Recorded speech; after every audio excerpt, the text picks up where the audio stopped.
Hi, my name's Jenn Remick. I'm just gonna, so funny, I'm not normally shy, but whew, I'm a little nervous, so bear with me. So 2.5 years ago, I became a single mom.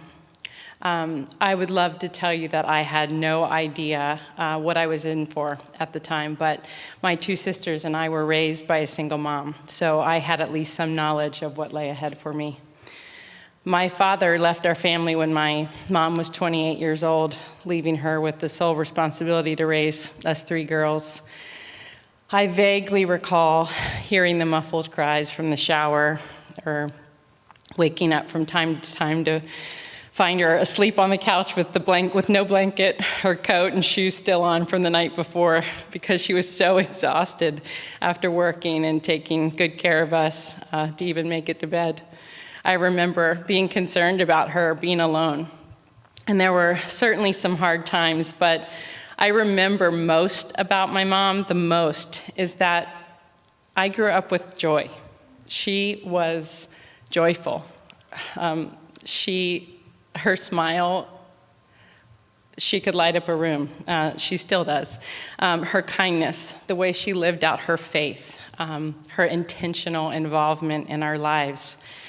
I remember her coaching our softball teams as a single mom and taking on the enormous task of directing the children's ministry play at our church. And I remember her cheering us on at every single one of our sporting events. There were lots of them, and letting us stay up late on the weekends just to have fun and make up silly dances. And I remember her scraping together some money to take us on a non-luxurious vacation to the beach where we camped in tents and ate peanut butter jelly sandwiches and sipped on cream sodas and had the time of our lives.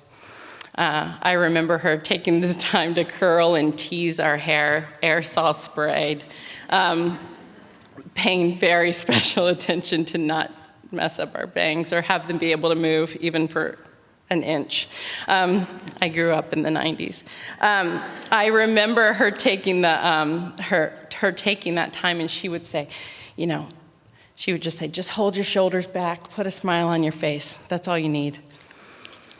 I also remember her developing and prioritizing authentic friendships with 3 other single moms over the years when I was a child. Those women were rock stars, Ellen, Barb, and Linda. They were the hardest workers. They loved their kids. They loved each other. They loved Jesus fiercely. They laughed together. They vacationed together. They cried together. They prayed on their knees together. And they carried each other's burdens. And they gave us kids the priceless gift of being able to spend time with other kids that could relate to growing up in a single parent home. And in fact, I should say, just before I got here tonight on my way, and my mom, in typical fashion, called and said, "I'm praying for you." And she said, "And I just want to let you know, I talked to Ellen, and she's praying for you too."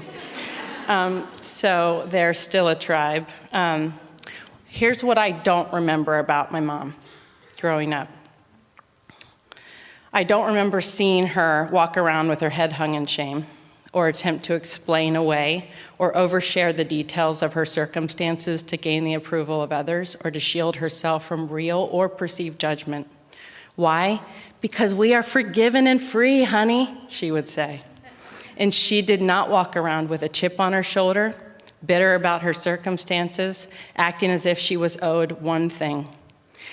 I realize that some of you may be thinking, oh my gosh, you have the perfect mom. She was not perfect. I'm biased, but she was not perfect. But she happened to know and fully trust that she was loved and valued by the only one that is. And that is what has left a lasting impression on me. And it's a good thing, because while I never could have known it at the time, my mom was providing me with an invaluable blueprint that I would need to recall and implement much later in my life. Over the past few years, as I've been separated from my husband, I have felt all the things that you might imagine come with loss and unmet desires and expectations in your life, for your own life and for your children. I have felt despair and anger about my circumstances. I've felt disappointed and let down by friends and family that I'd hoped would support me a little bit more. I have been anxious and afraid and exhausted, and I have felt lonely in ways that I never really understood. I have felt judged and misunderstood at times, and I've felt embarrassed and shame, and I've felt frustrated about having to sit by myself at church. I know that sounds silly, but I do sometimes, and not feeling a sense of like I belong quite anywhere.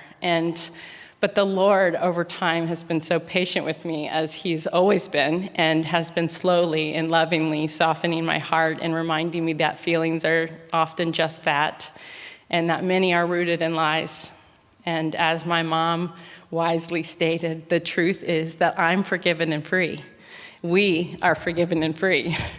And there's no condemnation for those that are in Christ Jesus. We are his, he's ours. He loves us, he values us, his grace is sufficient, and he who promised is always faithful. So this past spring, thank you, it's true. So this past spring, I could really feel the Lord prodding my heart about seeking out more fellowship opportunities with women, but especially single moms. And I've really been blessed with great friendships in my life. So it's not that. It's that, I have women that love me and love Jesus and pour into me, but as much as they want to, they can't quite understand the unique circumstances that come with being a single mom, or there's lots of different circumstances that we're all facing, but this one in particular. And there's just something to be said about that, about connecting with other women that just kind of get you. It's the same way. My friend has twin daughters, and she says whenever she meets someone else who has twins, it's like instant. They get each other, or when you have an only child, maybe you relate differently to someone in that way. And so that's how I feel like it is with single moms sometimes. And you just kind of get each other. And so that is, with that in mind, I reached out to women's ministry. I just found an email online, and I reached out and I said, I'm just going to throw myself out there and see what happens. I don't really know what to expect. And I reached out and just said, is there a single moms group at Cornerstone? Maybe you know about one, and maybe there's like a Facebook group or something. And Krista, God love her, she wrote me back immediately and just said, no, I don't think we do have one. There's Cornerstone Mamas, get plugged in there. But you know what? I'm going to talk to Terry and I'm going to get back to you. And I thought, wow, that's awesome, because you just don't really know what to expect. That's the truth. And you don't know what the reception's going to be. And sure enough, it was summer, so we were all on vacation, but sure enough, like within a month or two, she followed up and she goes, I just want to let you know, I talked to Terry, and Terry really wants you to come in and just share your heart. And I got to tell you, pause, that means a lot. And I just want to publicly state that and thank you, because to just be able to be heard, that's half the battle, to feel like you're seen. And so I did. Krista and Terry brought me in, and they just listened to me, and I just got to share. And the next thing I know, Terry, sweet lady that she is, she stands up, she holds my hand, and she gets on her knees, and she prays for me in that office and prays for this ministry, and said, let's move this thing forward, and we're just going to pray to the Lord, and we're going to see what he does with this thing. And so I just left there feeling so encouraged and so supported and so seen. And I know that sometimes I just have spoke to single moms sometimes, and they feel like, I don't feel like I have a place, or I don't feel seen, or I don't feel heard. But I just want to let you know that Cornerstone does. And they're here supporting, and not just supporting, but very excited about this ministry and what the Lord's going to do with it. So thank you to you and Krista.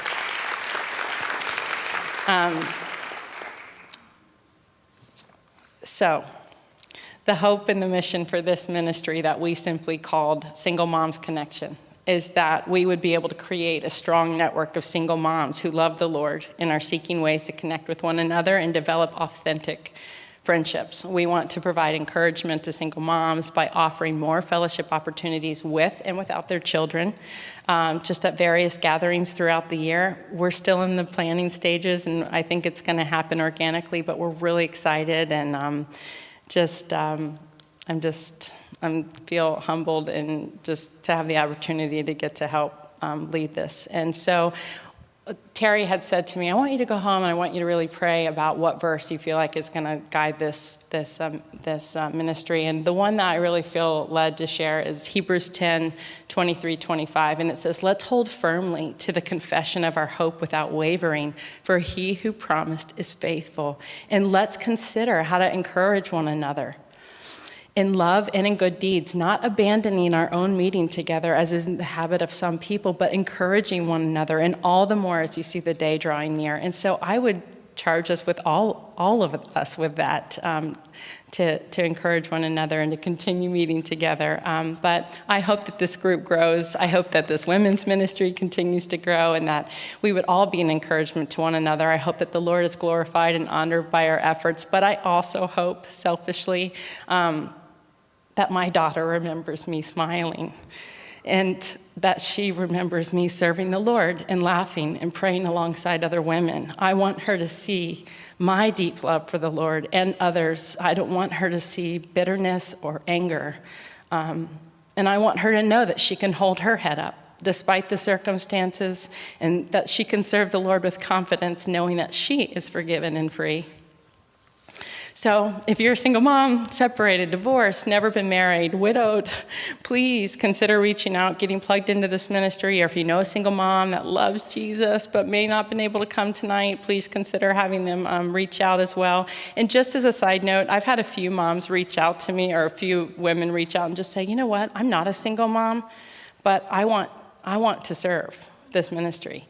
And I want to provide childcare, and I want to support this ministry, and God love you. That is a selfless gift, and we're really grateful. So I just wanted to say thank you for that. I'm going to be out in the Welcome Center later and would love to meet you, whoever wants to stop by and say hi.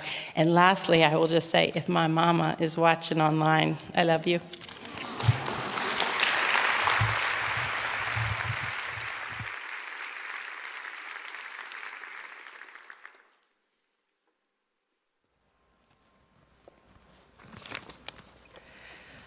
So I just wanted to preface what I'm about to say by telling you that my husband is an amazing, amazing man. But we were talking this week, and he knew what I was going to come out here to do. He knew I was going to be talking to a bunch of women. And he said to me, you know, when I was in the Army with one of my buddies, he had to do this really big presentation in front of a lot of people.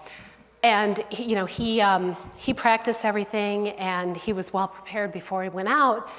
And he got out there on stage in front of everybody, and you know what? He froze. And he couldn't say anything. He totally forgot what he was going to say. And I'm thinking to myself, why are you telling me this week? You know what I'm about to go out and do. And I think in his own special way, you know, he was trying to say to me, you're not going to do that. You've got this, honey. But I think it's a fear that we all have. And certainly I had that fear tonight. Welcome, ladies. I am really happy to be here with you tonight. Terry, I wanted to say a special thank you for asking me to come out, and Krista for communicating with me, and Terry for praying with me backstage. I really, really appreciate it. Why am I here? It was about 3 months ago that I came to one of the Sunday services, and Terry was sitting over here like she normally does if she's here, and I just felt compelled to walk up to her after and just tell her, you know, we're relatively new, well, not relatively new, we've been at Cornerstone about 7 years now, but the church has done so much, and God has such a presence in our lives, and things have changed so much for us since we, you know, just embraced the church and got closer to God through the church. I just had to run over and tell her.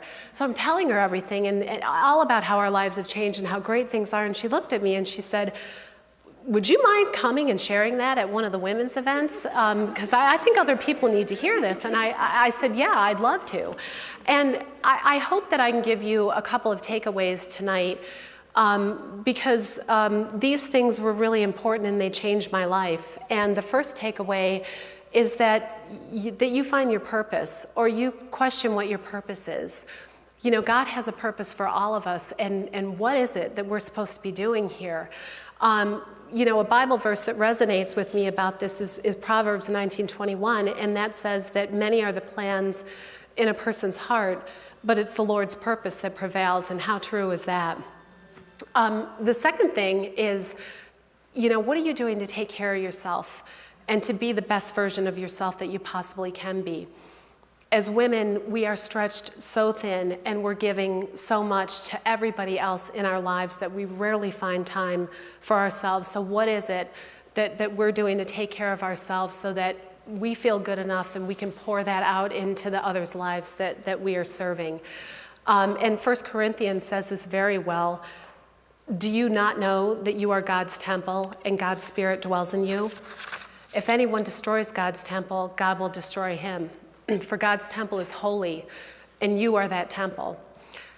And so I want to share my story with you. For about 25 years, I was in a sales career where I had a great base salary and I had unlimited income potential. And our family was very, very busy. Our kids, my son was, they were in all kinds of activities. My son was playing a lot of rec sports and he was on a travel baseball team, and my daughter was on a competition dance team, and she was at the studio most of the week, and we're running back and forth. And, my husband and I are both working out of the house, and our kids are in aftercare. And, they were in their middle school years, and I realized I just didn't have a good handle on anything that was happening in their lives. And middle school was a really tough place for both of my kids. There's a lot of drama that goes on there. And there were weekends in our house that were absolutely destroyed from some of the stuff that was going on between the kids. And when you start thinking about your kids and you start thinking about their mental health, I was very, very concerned about what was happening. And because I was a control freak, I just thought I had everything under control. And the more I tried to control things, the more things in my life started to unravel. And I know a lot of women face this, and I was facing this. I wanted to be the best career person that I could, and I wanted to succeed at my job, and I wanted to grow there. But I wanted to be the best mom, too. And if I took time away from work to take care of my kids, I felt guilty about doing that. And if I was at work and my kids were at school or aftercare, they needed me for something, I felt guilty about that too, and I was really, really torn. And it's interesting because I read an article in Forbes from May of 2021, and it talks about this. And it says, in terms of professional contribution and success, a study reported found that 43% of women said they couldn't give their all at work because they were struggling to balance work and parenting. And it went on to say that women face challenges in terms of their mental health, their careers, and women report exhaustion, burnout, and pressure to work more, and that working mothers face a maternal bias, the conscious or unconscious belief that a working mom can't be effective both at work and in motherhood. And that was me. And that's probably a lot of people in here. I mean, I just really felt like I was losing it, trying to keep everything together. And shortly before that, we came to Cornerstone. We left another church to come here. And we were believing Christians, but we didn't really know what that meant. And we were fortunate enough to connect with a church that taught us how to study the Bible, and that taught us about being saved, and taught us about having a relationship with God. And I am just so grateful that we got some clarity in what our faith needed to look like. And my husband and I, we knew something was going on here. We knew things needed to change. Tension was starting to build up between us, and tension with the kids. And you don't think about giving up the one thing that might be causing all of your problems, right? We were both earning really good incomes. We were dual income family. And we were able to afford nice vacations and buy nice things for the kids and have lavish birthdays and just go out and get whatever we wanted. In fact, one year, my family comes in every single year for Christmas. And one year I had 11 Christmas trees in my house. Now, only 6 of those trees were full height, but everything was decorated. The house was decorated. All the gifts were purchased. All the gifts were wrapped. The cookies were baked, and we were just waiting for everybody to come. And we went through that holiday, and I'm thinking, good job. That's great. You got everything done again. We went through the holiday, and after things were over, I can honestly say to you, I didn't enjoy a thing. I was so busy trying to get everything together and make everything perfect that I didn't even enjoy the holiday. And I didn't focus on the one thing that I should have been celebrating, and that is the birth of our Savior. And how awful is that? So we came to church one Sunday, and I'll never forget this. Pastor Gary was in the book of Nehemiah, and he was talking about the rebuilding of the temple and the gates, the temple gates. And on this particular Sunday, he was talking about the gate that overlooks the valley and how it's just a dark place, and it really about your life. You know, it's a place of confusion and low point and indecisiveness, and it's dark. And I don't know if this has happened to anybody else in here, but we were over in the old building. It's like all the lights switched off, and there's him and there's me and a spotlight on both of us. And I am literally, seriously going, are you talking to me? Because that was my life. He was describing exactly to what was happening in my life, and I kept feeling this tapping. God just saying to me, let go of the steering wheel. I tried to control everything, and the more I tried to control, the more I made it worse. Let go of the steering wheel and just take it from me. Take it from me and show me what I need to do. What do I need to do to fix what's going on here? And so in the several weeks after that, my husband and I were talking, and we knew we needed to make some changes. And I was just about ready to take another job. I was interviewing with a company, and he said, I think what you need to do is I think you need to stay home. And so at 50, 6 years ago, I left my 25-year career.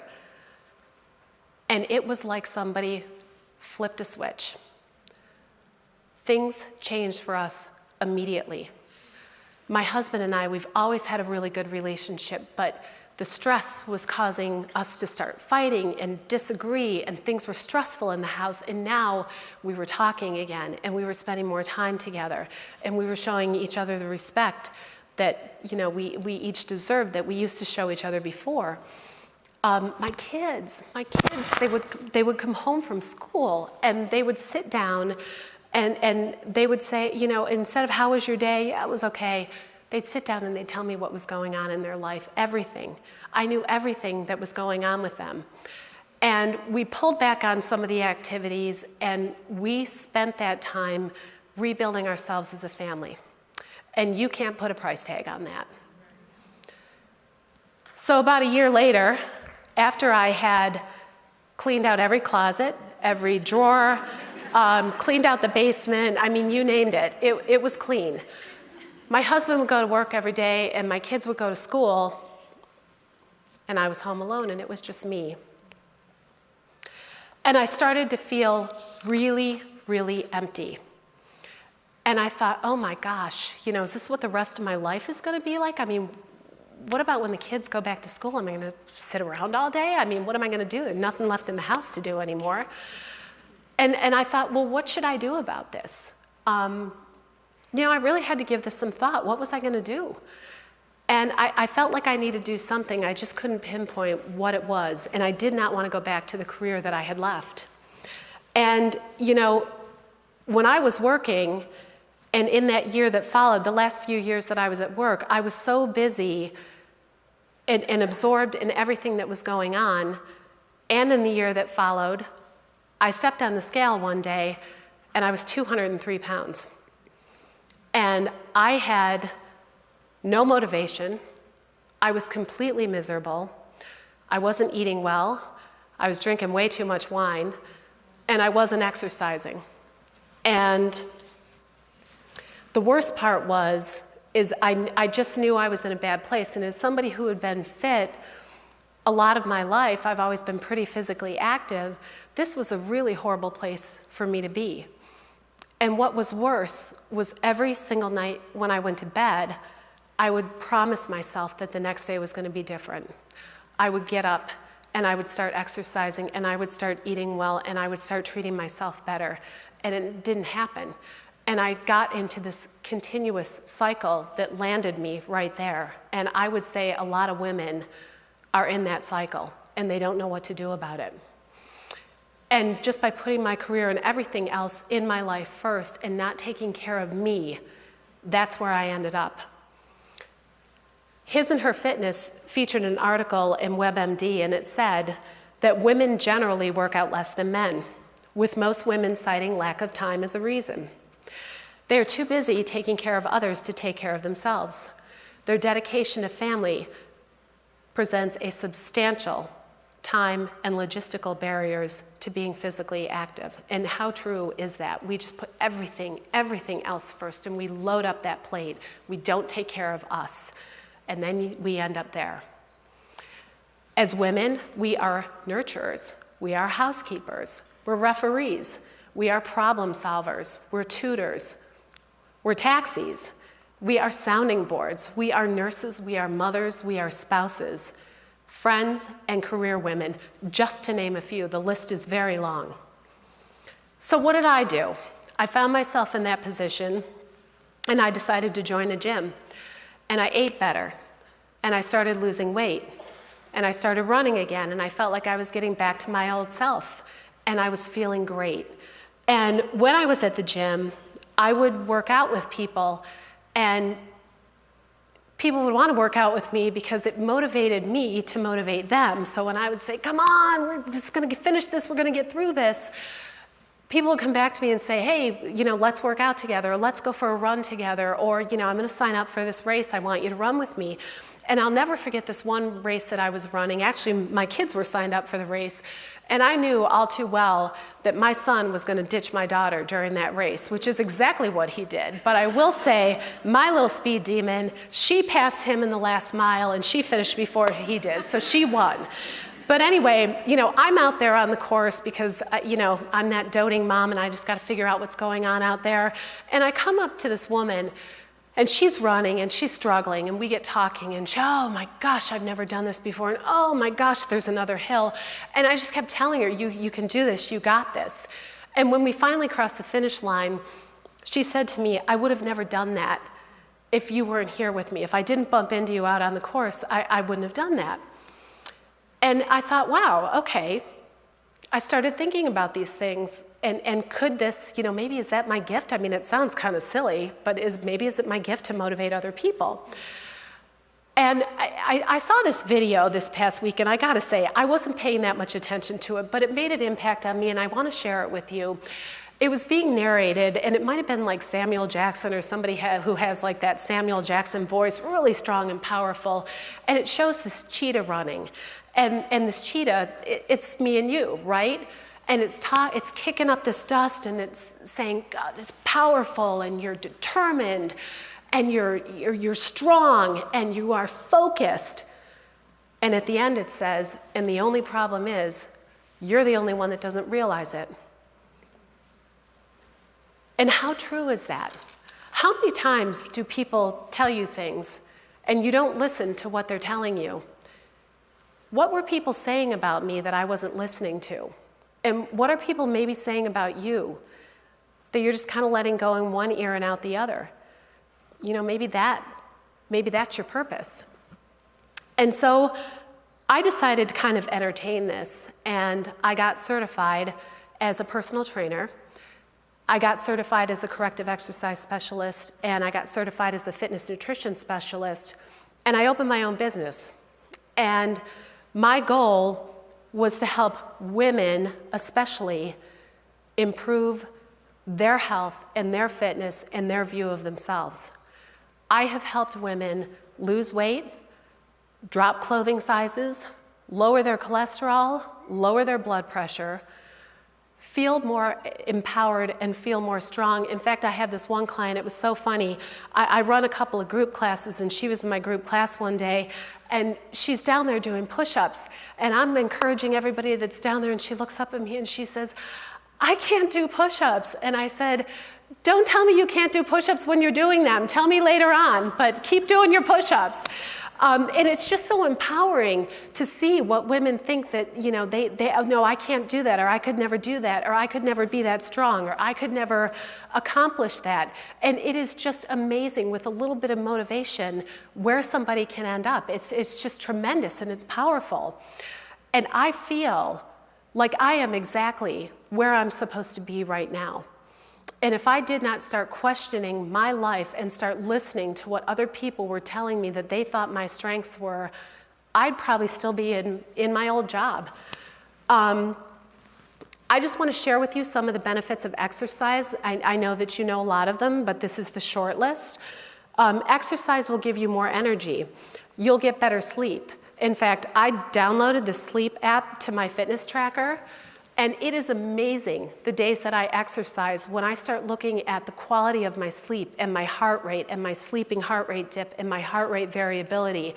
Those numbers are so good compared to the days if I don't exercise. And interestingly enough, if I eat really well, those numbers are very good too. It's if I have fried foods or if I have sugar or anything like that, it's amazing how much those numbers skew. And this is all stuff that's going on in the background with us that we don't even know is happening. Exercise helps fight depression.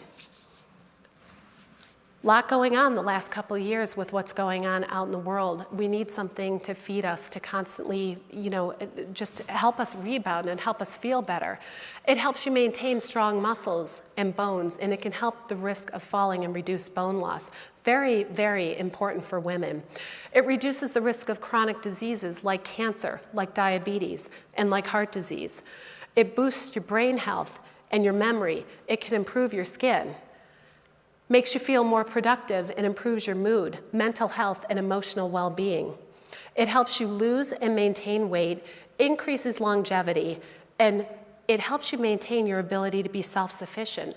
I have a 75-year-old widow that works out with me, and her balance has improved so significantly, and we've worked on that because she lives alone and she's afraid of falling. And isn't it great to just be self-sufficient, be able to move things around in your house and to not have to get help with any of that? This is what we want, especially as we age, and it's never too late to start. And I'm going to tell you about somebody who didn't start working out until she was in her mid-50s, and maybe some of you in here have heard of her. Her name is Ernestine Shepard, and she was a professional bodybuilder. She was a professional model, and she didn't start working out until she was in her mid-50s. In fact, she said that she was a self-claimed couch potato. And she was very close with her sister. And one day they went bathing suit shopping. I mean, we all know how fun that can be. And I guess they were just having a circus in the fitting room, trying on these bathing suits and laughing hysterically at the way that they both looked. But they were disappointed in the way that they looked too. And they said, you know what, let's do something about this and let's do something together. So they joined a gym and they started working out.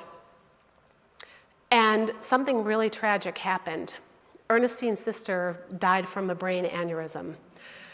And she was absolutely devastated at the loss of her sister, and basically just shut down right after that. Stopped her workout, stopped doing anything for herself, and felt that she could move forward with that.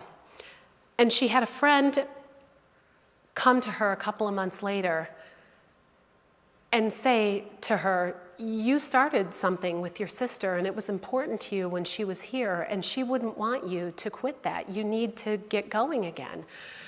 And so she did. And right up until her early 80s, she was bodybuilding, she was running a business, and she was modeling. And now she's 85, and I understand that she's still very active. And there is this amazing picture that I've seen of her, and here she is, she's posing, and she's in her bodybuilding bikini. And next to it is a woman who is hunched over a walker in a nightgown, looks like she's about 95, and there's a caption above the picture, and it says, both of these women are 82. Which one of these women, which version of 82 do you want to be? And I think that's incredibly powerful, that it's never too late to start. It's never too late for you to start taking care of yourself, ever. Never too late. So I get asked the question all the time, how do I start? I don't like to go to the gym. Where do I begin? I don't want to go to the gym. I don't want to, expose myself to what I'm doing in front of all these other people, and people might judge me and all this other stuff. And, start by doing something you like to do. Is it yoga, or is it walking, or is it running, or is it swimming or biking? There's a lot of choices out there. Maybe it is the gym. Maybe you Google workouts and you just piece a workout together or pull something down from the internet. But you won't be successful if you don't make time for yourself. You have to carve out that time for yourself. And when my women come in to work out, I tell them, this is the most important hour of your day, and it is the only hour that you will likely spend for you. Because how often do we do what we need to do? We walk back into the house, and Mom, where's my backpack? Or did you make my lunch? Or honey, where's my belt or that shirt or whatever? There's constant demands on us. It's not always going to be easy, and you're not always going to be motivated. But I tell everybody that motivation is what gets you started, and determination is what keeps you going. Eye on the prize, put the blinders on, focus on the goal, and don't let anything derail you. So, people always say to me, well, that must be easy for you. You must love to work out. Well, I do love to work out, but I don't like having to go down and work out, if that makes sense. I have the same reservations and put other things in front of it, and I don't really want to do it today, and let me do this instead. It's hard to get down there, but once I get down into my gym, I get started, and a few minutes into it, it's like, oh my goodness, thank God I came down here and I started doing this. And then, the eating. I have days where I fall off too. I mean, it's hard. We have temptations and we have cravings, and there's certain things that we want. But you've got to let that be the exception and not the rule.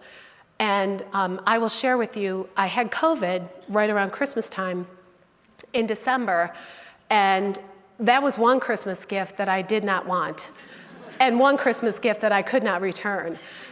And I lost my sense of taste and smell, and it was terrible. I mean, when it first happened, I felt like, oh my gosh, I can't wait to go get that double cheeseburger at Five Guys, and I'm getting everything on it, and I just can't wait to sit there and tear into that thing. But the problem was, once I lost my appetite for a few days, I wasn't hungry for anything, and I just wasn't feeling well, and I was drinking a lot of juice, and I knew I needed to eat. When I finally felt good enough to get myself to the grocery store, I got my cart, and I'm going down the frozen food aisle, and there it was. Out of the corner of my eye was a Marie Callender's chocolate silk and whipped cream pie. And there was no way that I was going home without that thing. So I put it in my cart, I brought it home, and I ate half of it for dinner. For dinner. Everything I tell my kids not to do, and I eat half of a pie for dinner. But when things like that happen, obviously in my situation, understandable, but there's days when things can get like that, and you have to say, it's okay. I did it, I take ownership of it, and, I'm just going to put it behind me and I'm going to move on. You need to eat healthy to be healthy, and you need to learn how to eat. You need to learn to know what to eat and then create new habits so that it eventually turns into lifestyle changes.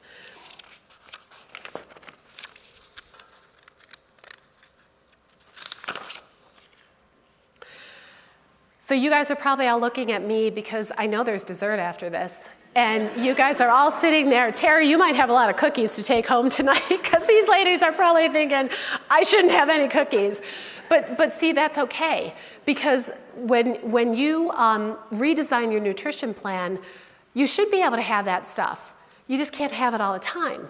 And it's okay, because anybody who tells you that you have to go through deprivation to get to where you want to be, that's not right. It does not happen like that. The other thing I want to tell you is, negative talk can be very harming. And do not forget that the way that you talk to yourself matters. We cannot stand it as women when somebody else is talking about us, right? But we will stand in front of a mirror and we will rip ourselves apart. I have walked past my mirror and said, oh, hey, nice job there, fatty, on the donuts last night, because those jeans don't look as good on you as you hoped they would. I mean, we are terrible, and we will destroy ourselves, and I'm going to tell you, stop it. Don't do that to yourself. You need to just positive reinforcement. Give yourself positive reinforcement, positive affirmation. There's enough people out there that are willing to tear you apart. I got a couple more things I want to share before I close, and one of them is how thankful I am for this church. We connected with the church, and our connection to God grew stronger once we connected with this church. And, you know, we've been through some highs in our life, and we've been through some lows. And I want to share with you something that I dealt with back in 2014. I decided to have an elective bilateral mastectomy. I was at high risk for breast cancer, and it was a very difficult decision to make. It actually took me a couple years before to make the decision, and tough decision to make. And I'm not one to really share much, and I knew that I needed prayer during this time. I had been to the doctor. What happened is I received I'm sorry, let me back up here. Getting off my train of thought here, got to get back to these notes. So I had an elective bilateral mastectomy back in 2014, put that situation behind me, thought I was good to go. And in 2019, I was about to go on vacation, and I got a letter in the mail, and it was from the breast implant manufacturer of the implants that had been put in me. And the note said that the implants caused non-Hodgkin's lymphoma. And I thought, wow, okay, I made this big decision that I didn't necessarily have to make because I didn't have cancer, but I didn't want to get cancer. You know, what am I going to do about this? And the risk was so high that out of the 500 incidences of cancer from breast implants, over 480 of them were from this implant. So that was a little bit more than I was comfortable with, and I went to my doctor who did the surgery, and when I sat down and talked to him about it, he said, yeah, well, you know, the implant manufacturer isn't really recommending that we take them out, that you wait until you have symptoms. Well, that doesn't make sense to me. I mean, I'm not good at being a sitting duck. I don't know about any of you. But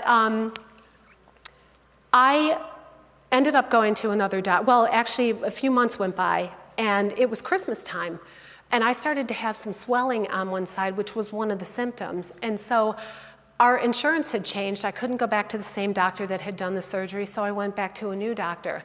And I got to tell you, you know, God just works in mysterious ways, because this was the right match for me. He said, we're gonna take them out no matter what. But because I was symptomatic, they wanted to do all this diagnostic testing on me. And so I had to have lymph node biopsies, and I had to have fluid biopsies of the fluid around the implant. And so they wanted to do all this diagnostic testing. And I was in a women's Bible study at that time, and my kids knew what was going on, and my husband knew, and we were all praying. And, you know, I mentioned a couple minutes ago, I'm just really sometimes have a hard time sharing, especially, you know, asking for things and asking for prayer, and it was just uncomfortable for me. My Bible study group was amazing when I shared with them, and those women were going to pray for me during that week, and I was so grateful for that.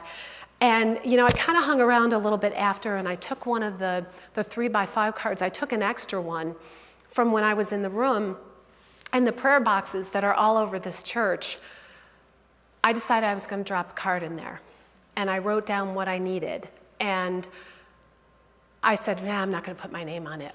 Well, come on. I mean, how are they going to pray for me, right? And then I said, well, I'll just put, you know, KS. I'll just put my initials on it, let the church figure out who they need to pray for.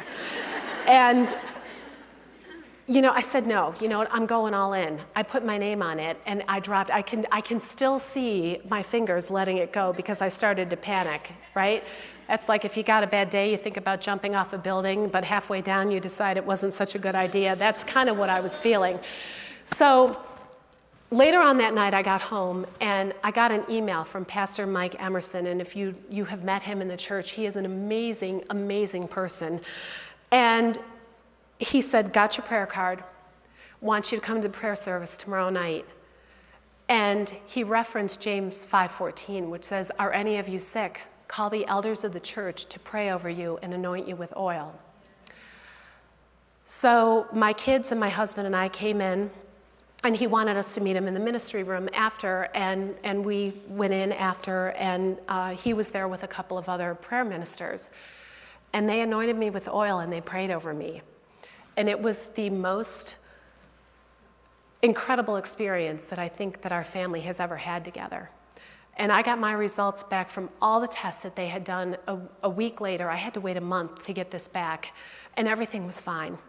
And I was so grateful because it was such a trying time, and I just didn't want to worry my parents, I didn't want to worry my kids, I didn't want to worry my family, and I was trying to be so strong, and it was so hard. But this church was so good, and they are there for people. So if you ever have an issue, you just got to know that you come to a church that stands with you and that's willing to pray for you. And my sister and my father and my mother, they all live in different states, and this is their church. They have local options, but Cornerstone is their church. They've been here. And they've just felt it. They've felt the closeness to God, and I just find that pretty incredible. The other thing I think is incredible is a lot's talked about here that probably isn't talked about in other places. And a couple of weeks ago, Pastor Gary had the Sanctity of Life Sunday. I don't know if any of you caught that service, but that service was very meaningful to me because I am an adopted child, and I want to tell you that I thank my birth mother. I thank God every single day that my birth mother decided to have me, because she probably considered some other options. And I am so grateful to my mother and my father. They are so amazing that they would give up their life to welcome me with their hearts into their home, not knowing maybe how I could have turned out. And raise me. And I have had the most amazing, wonderful life because of what they did. And I just want to publicly thank them for that. So ladies, honor God's temple and the beautiful body that's yours and that's unique like none other. Do not ever feel like it's too late to make changes that you might be seeking. Your life is a testimony of God's grace and his goodness. Go out and share it boldly. Ephesians 2:10 says that we are eternally purposed. Let go of the steering wheel and stop trying to control everything in your life and ask God to help you. Be the purpose for which you were created. Thank you so much for letting me share, and may God bless every one of you. Thank you.